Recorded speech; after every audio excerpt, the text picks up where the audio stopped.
Fala galera, agora a gente vai falar sobre termos essenciais da oração, que são sujeito e predicado. Estes são os termos essenciais da oração, beleza? Só que dentro de termos essenciais da oração, inevitavelmente, eu vou acabar falando de predicativo. Então, a partir da aula de hoje, nós vamos estudar sujeito, predicado e predicativo, dentro de termos essenciais da oração. Beleza? Tranquilo? Então vamos lá, vamos começar pelo sujeito, que é aquele que mais cai em prova de concurso público dos termos sintáticos. O sujeito é o que mais cai, objeto direto e indireto também, complemento nominal e adjunta de nominal também cai, e o aposto. Estas são as classes gramaticais mais frequentes, quando o cara trabalha assim, função sintática diretamente. Beleza? De qualquer maneira, vamos trabalhar todos eles, step by step, porque agora eu sou um cara que fala inglês. É isso aí. Olho na telinha, chega de bobeira, vamos que vamos.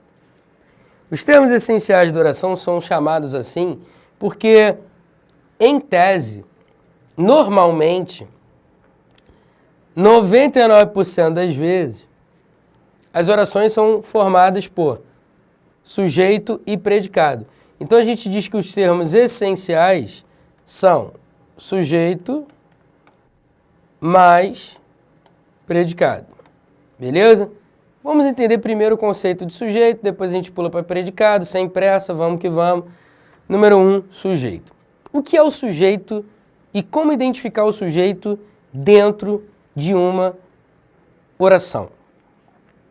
O sujeito é um termo que concorda em número e pessoa com o verbo e vice-versa, óbvio, né? O verbo concorda em número e pessoa com o sujeito. Então, note o seguinte, aquelas questões de sintaxe estavam muito fáceis. Observe que o verbo, e aí você sempre quando analisar sintaticamente algum termo dentro da frase, primeiro sublinha o verbo. Primeiro procura o verbo. Beleza? Isso é mega importante. Descobriu o verbo? Ok. O verbo é o centro da oração. O verbo é a palavra mais importante de uma oração. Tanto que não existe oração sem verbo. Portanto, destaca o verbo. Destacou? Beleza. Agora vamos procurar o sujeito. Eu disse agora para você que o sujeito é um termo que concorda em número e pessoa com o verbo. Se o verbo está no plural, é porque o sujeito está no plural. Vamos procurar? Existe aquelas, questões e fáceis. Estes são os vocábulos que estão no plural. Se eu tivesse que destacar qual é o sujeito, eu ficaria entre aquelas, questões e fáceis. Por quê? Porque tais palavras estão no plural. Beleza? Portanto, o verbo estar no plural, formando o estavam, concorda com o sujeito no plural. Mas qual seria ele? Aquelas, questões ou fáceis? Bem, só por essa definição não é suficiente para eu bater o martelo dizendo que é aquelas, é questões, é fáceis. Não, não é suficiente. Por isso que eu vou te dar uma outra definição de sujeito. O sujeito é um termo que apresenta um valor substantivo. Então, o sujeito é um termo que apresenta valor substantivo. Tem como núcleo um termo de valor substantivo, normalmente. Beleza? E aí, fáceis é um termo no adjetivo, é adjetivo. Se fáceis é adjetivo, não pode ser o sujeito. Porque fáceis é um adjetivo que caracteriza o substantivo questões. Portanto, estou entre aquelas e questões. Observe que outra maneira de encontrar a resposta é perguntando para o verbo quem é o sujeito dele. Ah, mas como é que a gente faz isso, Pestana? Bem, aquelas questões de sintaxe estavam muito fáceis. Aí eu pergunto para você, o que estava muito fácil? Aí você responde, aquelas questões de sintaxe. Percebe que a resposta que você me deu indica para mim quem é o sujeito? E aí tudo fica claro. Observe que o núcleo do sujeito, que é a palavra mais importante do sujeito, é um termo de valor substantivo. Na verdade, não é só um termo de valor substantivo, é um substantivo em si. A palavra questão é um substantivo. E é um substantivo que está no plural. Portanto, se é um substantivo que está no plural, o verbo fica no plural igualmente. Beleza? O aquelas não é o núcleo do sujeito e não é o sujeito sozinho. Por quê? Porque quando você faz a pergunta para descobrir quem é o sujeito, você se dá conta de que, na verdade, o sujeito é todo este sintagma aqui. É todo este grupo de vocábulos aqui. Porque quando alguém pergunta assim para você, o que estava muito fácil? Aquelas? Não. Dessintaxe? Não. Questões? Não. A resposta é aquelas questões de sintaxe. Isso é que estava muito fácil. Aquelas questões de sintaxe que estavam muito fáceis. Portanto, quando você pergunta ao verbo o que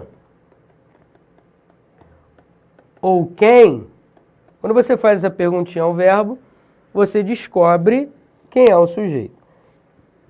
Portanto, o sujeito é um termo sobre o qual se faz uma declaração. Leia a frase de novo. Aquelas questões de sintaxe estavam muito fáceis. Qual é a declaração que é feita? Que aquelas questões de sintaxe estavam muito fáceis. Portanto, a declaração que se faz sobre alguma coisa, esse alguma coisa é o sujeito. É por isso que a gente diz que esta é a declaração que se faz sobre o sujeito. Portanto, você identifica quem é o sujeito por meio de todas essas definições que eu acabei de apresentar a você. Na boa, eu vou apagar isso aqui tudo e vou dizer para você como você vai encontrar o sujeito na maioria das vezes. 99% das vezes você consegue encontrar o sujeito pela maneira que eu vou te ensinar agora. Vamos lá. Identifica primeiro o verbo. Viu que ele está no plural? Beleza. Então o sujeito está no plural. O núcleo do sujeito tem que ter um valor substantivo. E, se ele tem um valor substantivo, é possível substituir por um pronome. Vê se não é possível substituir tudo isso aqui por um pronome. Elas estavam muito fáceis. Qual é o termo que conjuga o verbo? Não é o pronome pessoal do caso reto? Portanto, esse pronome aqui tem função de sujeito. Observe que eu substituí todo esse termo aqui por um pronome. E aí, quando eu substituí por um pronome, ficou mais fácil identificar quem é o sujeito. E não se esqueça jamais de que a tia Teteca tinha razão quando ensinava para você que para você identificar o sujeito, você tem que perguntar ao verbo.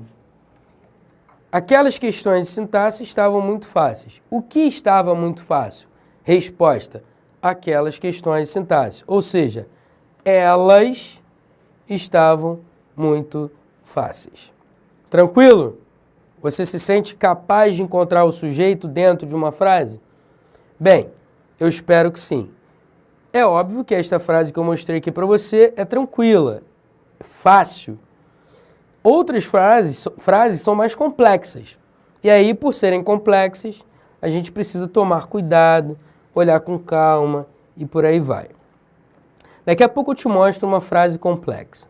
Agora, observe o seguinte, essa segunda frase aqui, ó. Estavam muito fáceis aquelas questões de sintaxe. Note o seguinte nessa segunda frase. Observe que o sujeito foi deslocado. E aí, muita gente fica em dúvida sobre a identificação do sujeito quando ele está deslocado. Só que o conceito é o mesmo. Você vai fazer a mesma pergunta ao verbo, vai. Estavam muito fáceis aquelas questões de sintaxe. Faz uma pergunta. O que estava muito fácil? Resposta. Aquelas questões de sintaxe. Portanto, a resposta que você obtiver para essa pergunta ao verbo vai te dar o sujeito, independentemente da posição do sujeito. Independentemente da posição do sujeito. Agora eu vou abrir um novo slide para te mostrar uma frase um pouco mais complexa, para você perceber que às vezes é difícil encontrar o sujeito, mas não é impossível, baseado em tudo aquilo que eu disse para você de como identificar um sujeito. Observe, portanto, este exemplo clássico que todo professor de português dá quando dá aula de sujeito, e eu não sou diferente. Porque time que está ganhando não se mexe, né, parceiro? Então, ouviram do Ipiranga as margens plácidas de um povo heróico, o brado retumbante. E o sol da liberdade em raios fúlgidos. Em clima de Copa. Vamos lá. Ouviram do Ipiranga as margens plácidas de um povo heróico, o brado retumbante. Qual é a primeira lição para analisar termos sintaticamente? Encontrar o verbo. Isso, garoto. Garota. Encontrar o verbo. Encontrou? Beleza. Ouviram está no plural. Beleza? Maravilha. Então, o sujeito que tem normalmente um valor substantivo precisa estar no plural. Qual é o único substantivo nessa frase que está no plural? Margens. Então, você acabou de descobrir o núcleo do sujeito. E aí, segundo passo, perguntinha ao verbo. Faz a perguntinha, criança. Ouviram do Ipiranga as margens plácidas, do povo heróico, o brado retumbante. Faz a perguntinha. A perguntinha é: o que ou quem ouviu do Ipiranga o brado retumbante de um povo heróico? Tudo bem que para você fazer essa perguntinha, você tinha que arrumar a frase, concorda comigo? Aí a resposta é: as margens plácidas. Portanto, as margens plácidas ouviram o brado retumbante de um povo heróico. Aí você me pergunta assim: Pestana, cadê o do Ipiranga? É aí que tá. Eu queria falar isso contigo. Como esta letra de música tem licença poética, é possível você inverter determinados termos por uma questão expressiva, por uma questão estilística. E aí, o cara que criou essa música, que foi acho que o Osório Duque Estrada, acho que foi esse o cara, que criou a música, o hino do Brasil, esse maluco pegou o do Ipiranga e inverteu. Mas, na verdade, o do Ipiranga está aqui, ó. As margens plácidas do Ipiranga, do rio Ipiranga, ouviram um brado retumbante de um povo herói. Aí você me questiona assim, Pestana, mas calma aí, tem um negócio estranho. Quem ouve é pessoa, não é margem de rio. Margem de rio não ouve. Aí eu te pergunto, lembra da aula de figura de linguagem? Em que eu falei sobre uma figura de linguagem chamada prosopopeia? O que é prosopopeia ou personificação?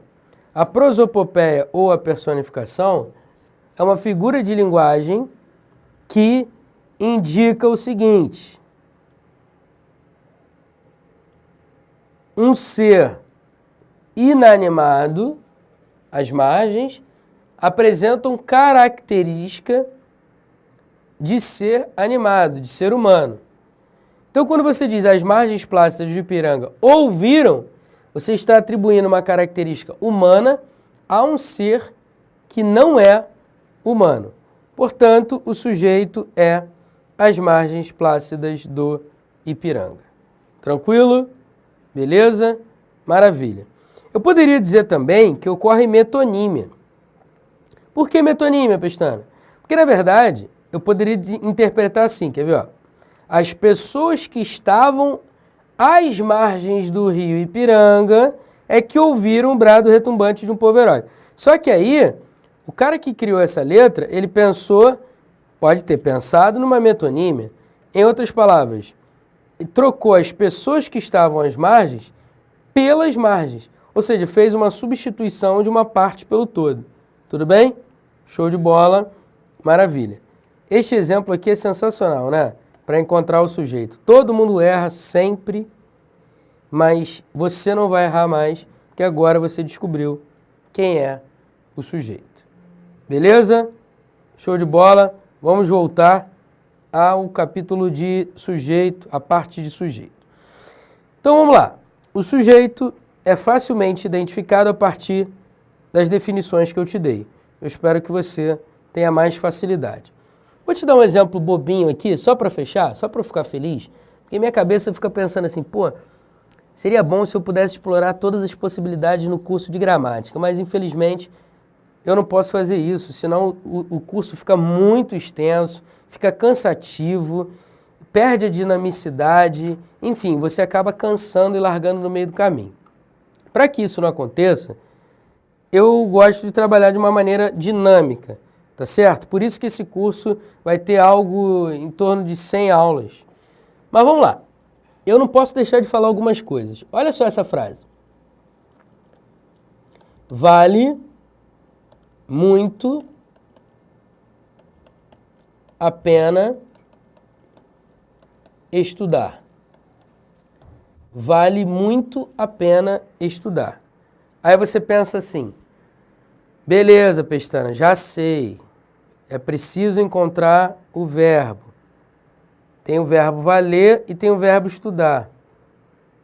Aí você fica naquela paranoia, né? Meu Deus do céu. E agora? O que eu faço? Se eu tenho dois verbos, será que tem dois sujeitos? É esse o ponto. Olha para mim, se liga só. Cada verbo dentro de uma frase tem o seu sujeito. Cada verbo dentro de uma frase, dentro de uma oração, tem o seu sujeito. Beleza? Tá claro isso para você? Portanto, a gente primeiro vai identificar o sujeito de um verbo, depois vai identificar o sujeito de outro verbo. Então, cada verbo tem o seu sujeito dentro de uma oração. Se uma oração, na verdade, é formada por apresenta mais de um verbo, eu vou dizer que é o quê? É um período composto, não é isso? Maravilha. E cada oração, cada verbo terá o seu sujeito. Quando eu falo vale muito a pena estudar, todo aquele conceito que eu te dei sobre o sujeito ainda é válido. Por exemplo, eu pergunto assim, O que vale muito a pena? Resposta: estudar. Ou seja, estudar vale muito a pena. O que vale muito a pena? Estudar.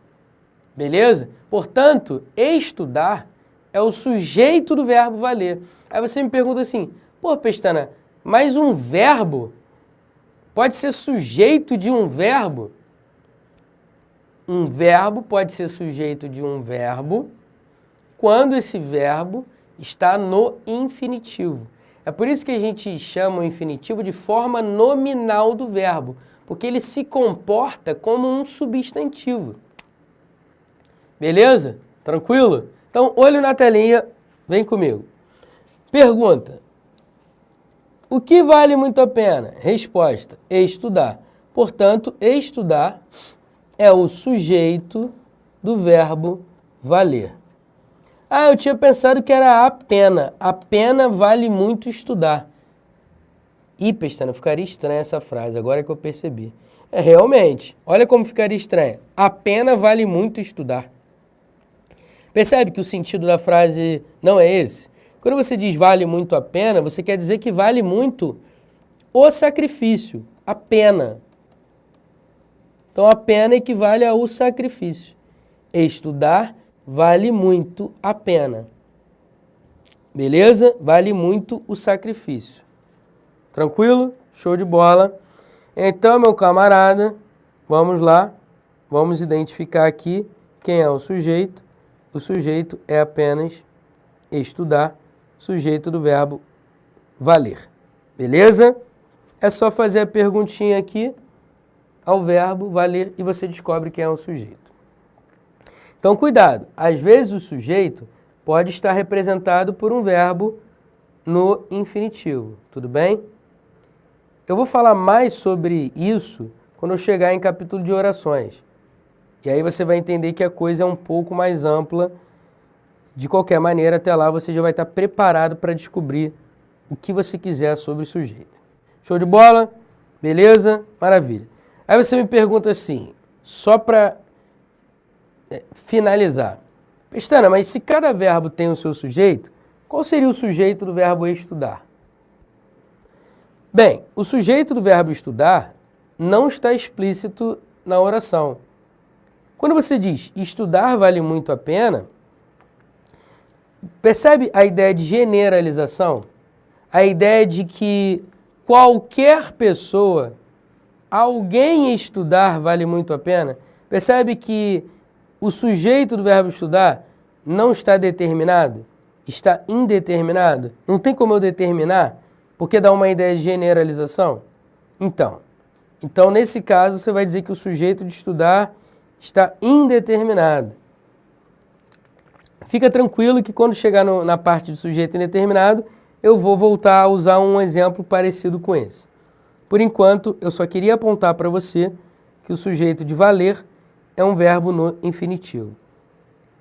Por favor, guarda essa informação, porque cai direto em prova sujeito com verbo no infinitivo. Tudo bem? Maravilha. Até mesmo em questões de concordância. Os caras trabalham muito isso. Agora vamos analisar os tipos de sujeito. Vamos lá. Existem alguns tipos, que são sujeito simples.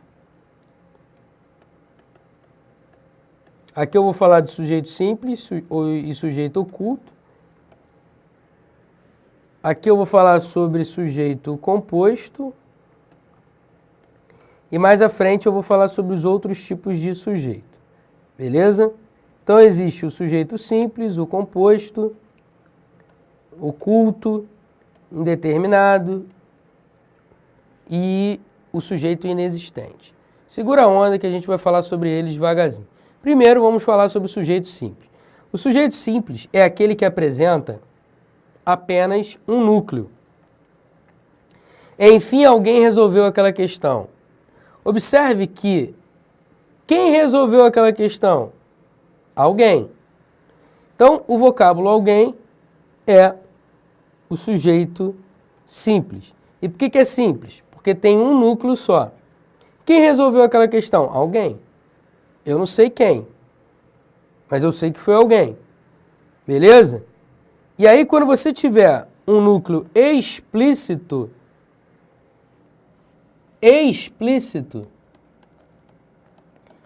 você vai dizer que o sujeito é simples. Então, um núcleo explícito igual a sujeito simples.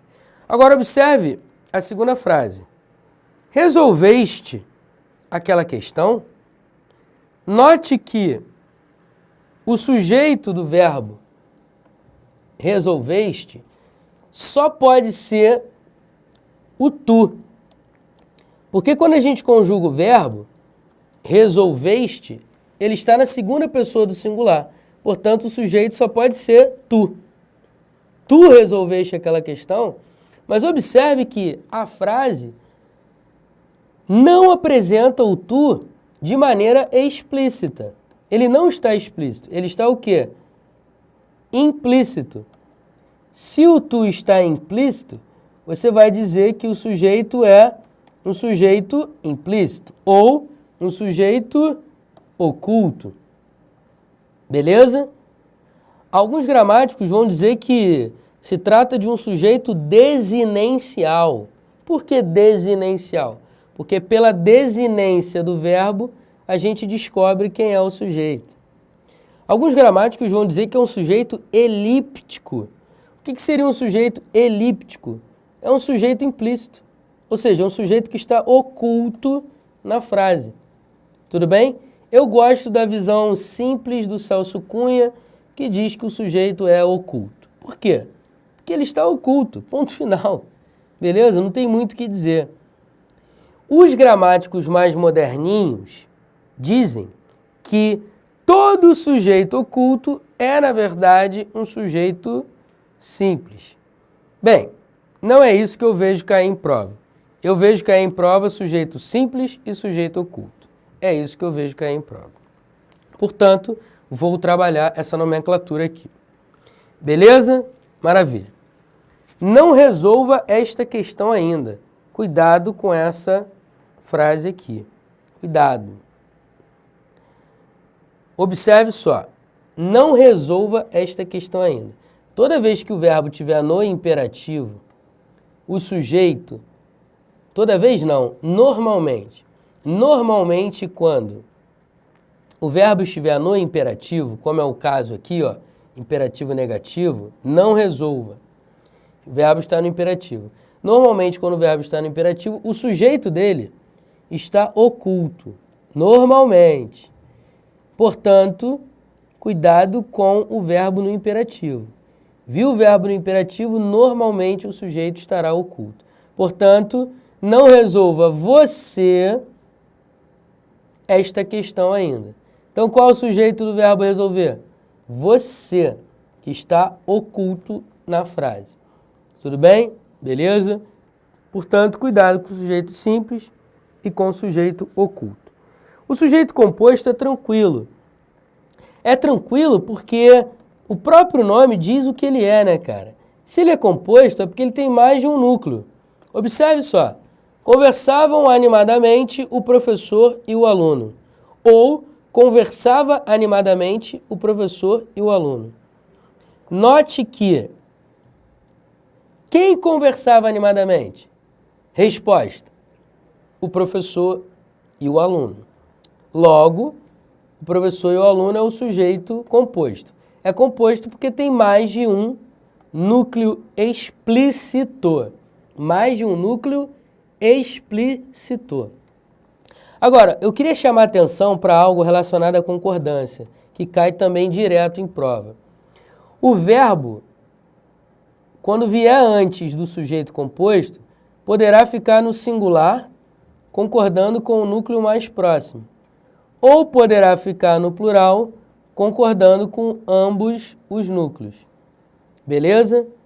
Pestana, mas se tivesse na ordem direta, ou seja, primeiro o sujeito e depois o resto. Aí, parceiro, o verbo vai concordar com os dois obrigatoriamente, tá? Então, o professor e o aluno conversar vão. estiver na ordem direta, o sujeito composto, o verbo vai ficar no plural obrigatoriamente. Tudo bem? Agora, se o sujeito vier depois do verbo, aí você pode concordar o verbo com um termo mais próximo ou com os dois elementos do sujeito composto. O que é importante dizer é o seguinte: o sujeito composto, ele é sempre explícito. Sempre explícito. Tá claro isso? Maravilha. Olha para mim rapidinho. Na aula que vem eu continuo tipos de sujeito.